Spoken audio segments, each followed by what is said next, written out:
Iya, jadi eh, untuk jomblo harus banyak membaca. Iya, iya, Dan biar untuk nggak sepi. yang berpasangan juga, Harus baca. iya.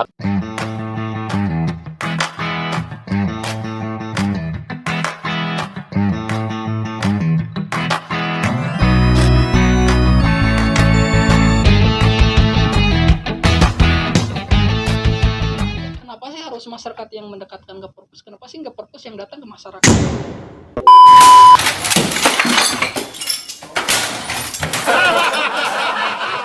Apalagi di era digital seperti Iya. sekarang, misalkan. Perpus bakal ditinggalin loh kalau gini terus.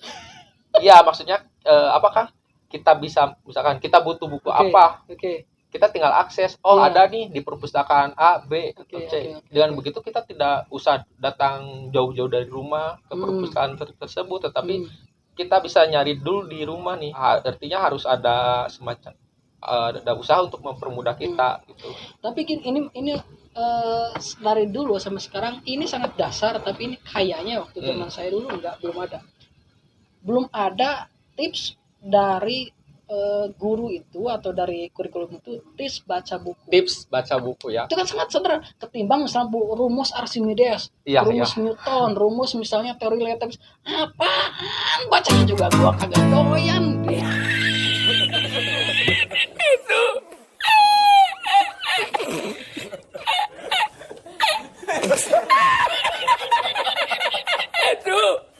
Oh, teori-teori yang melangit itu kan sangat sangat basic banget kan. Menurut Akang nih ya, bagaimana sih sebenarnya cara agar orang mau baca?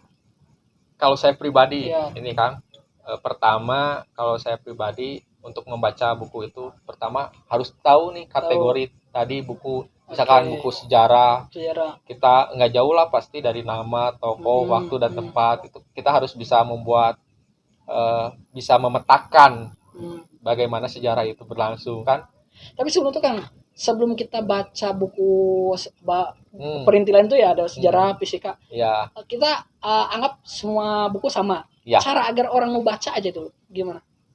Agar mau baca ya pertama harus dipaksa mungkin kan. Dipaksa, oke. Meh.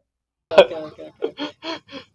Dipaksa mungkin ya dalam waktu sehari mungkin 15 menit aja lah Kang, misalkan 15 menit dalam satu hari, mau apa waktu mau tidur mau pagi itu bebas lah, atau dengan cara kita membawa buku kemana saja Meskipun gak dibaca. ya, kita bisa membacanya ketika ada. Yang penting bawa buku ya aja. Bawa aja dulu lah. Yang penting kan kalau sekarang nggak baca, mungkin besok baca, mungkin besoknya baca lagi. Ya maksudnya kan ketika dibawa minimal ketika nggak ada teman, ya bisa dibuka, baca 2 lembar 3 lembar gitu. Saya juga masih ingat tuh waktu kecil saya nggak pernah baca tapi saya nenteng buku. Saya Kelihatannya baca tidur. Bukan di luar, di rumah. Baca kemana tidur. Tiap hari terus begitu. Saya nggak pernah baca tiap hari, tapi ya minimal bawa aja lah. Jadi sampai sekarang meskipun kadang juga belang betong ya baca buku, tapi buku ada porsi tersendiri nih di kepala ini buat baca. Oke, yang pertama dipaksa. Terus kan setelah dipaksa nih apa? Ya dipaksa mungkin kita akan terbiasa, akan bisa menikmati mungkin. Akan bisa menikmati. Dengan begitu ya artinya membaca buku itu tidak hanya membaca dari kata per kata, tetapi ada aktivitas berpikir, menganalisis, berimajinasi, sehingga ya kita muncul ide-ide, pikiran-pikiran yang positif gitu dari bahan-bahan bacaan tersebut. Tadi pertama kan dipaksa karena misalnya kita kalau dipaksa kan harus posisi mentok banget ya, kepepet lah, kita harus mau kepepet, tidak mau nggak ada hari besok, pokoknya hari ini yang anggaplah masyarakat atau orang itu sudah mau baca nih, selanjutnya sudah baca tapi nggak masuk Kang, ini problem banyak. Gimana itu cara agar mudah masuk ke kepala? Ya kalau saya biasanya dicatat ya Kang. Dicatat apa yang menjadi poin inti dari buku tersebut gitu. Dicatat, dibikin PowerPoint biar kita bisa menjelaskan, menerangkan gitu. Ya mungkin dengan cara dicatat, atau saya mungkin kadang punya komunitas nih Kang.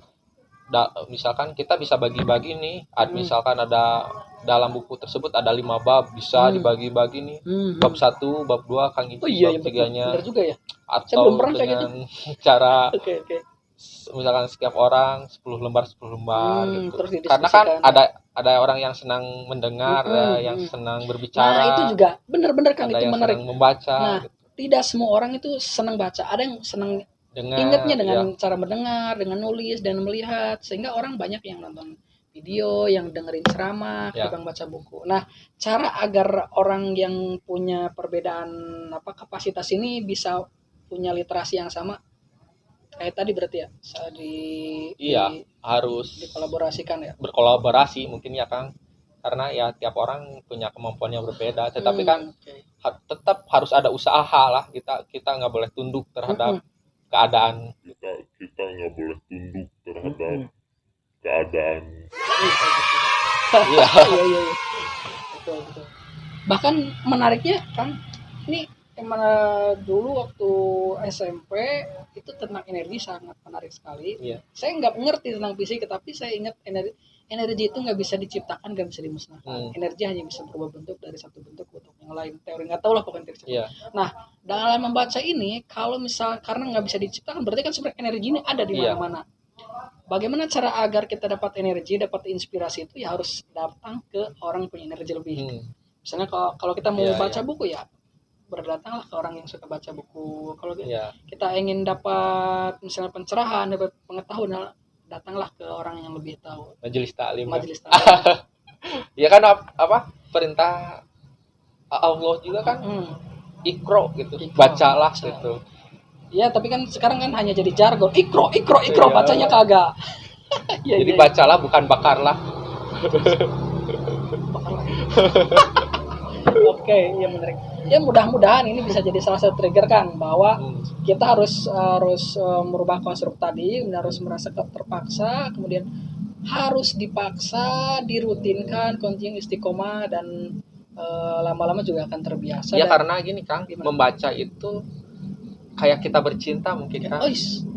Bercinta. Iya, apalagi nih untuk para jomblo nih yang merasa kesepian ya.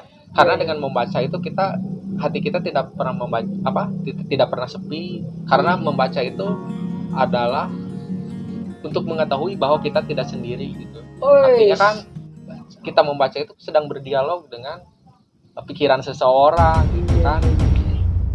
Iya, jadi untuk jomblo harus banyak membaca. Iya.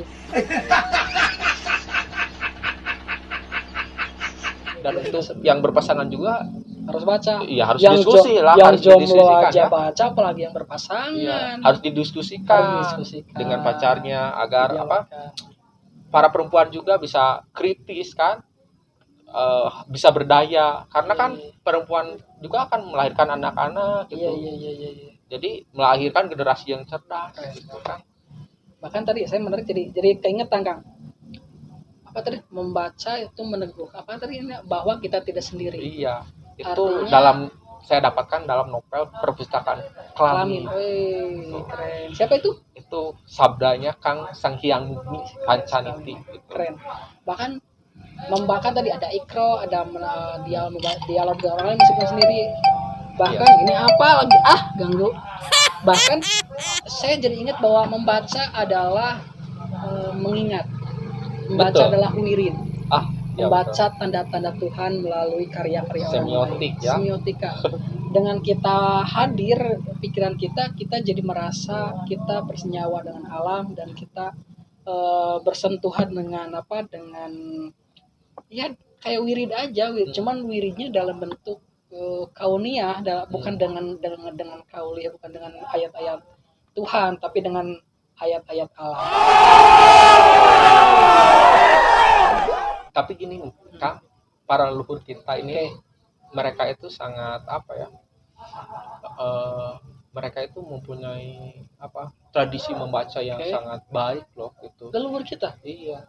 Karena kita kan misalkan di tataran Sunda kita mempunyai buku Negara Kertagama. Misalkan di Makassar sana, Sulawesi sana ada buku namanya Lagaliko. Buku tertebal, salah satu masuk kategori dunia nih Kang. Ih, Artinya mempunyai tradisi literasi yang baik para leluhur kita itu.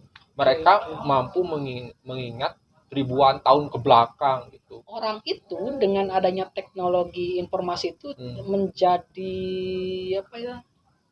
Menjadi downgrade, bukan upgrade.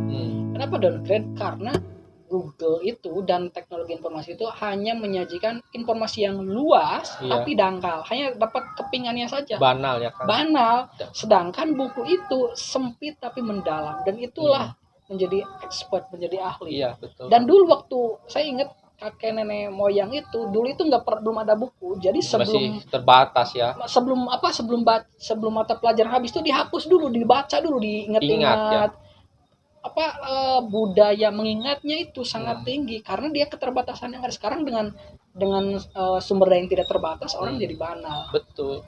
Ini kritik sebenarnya buat teknologi yang seolah-olah bisa menjawab semua persoalan.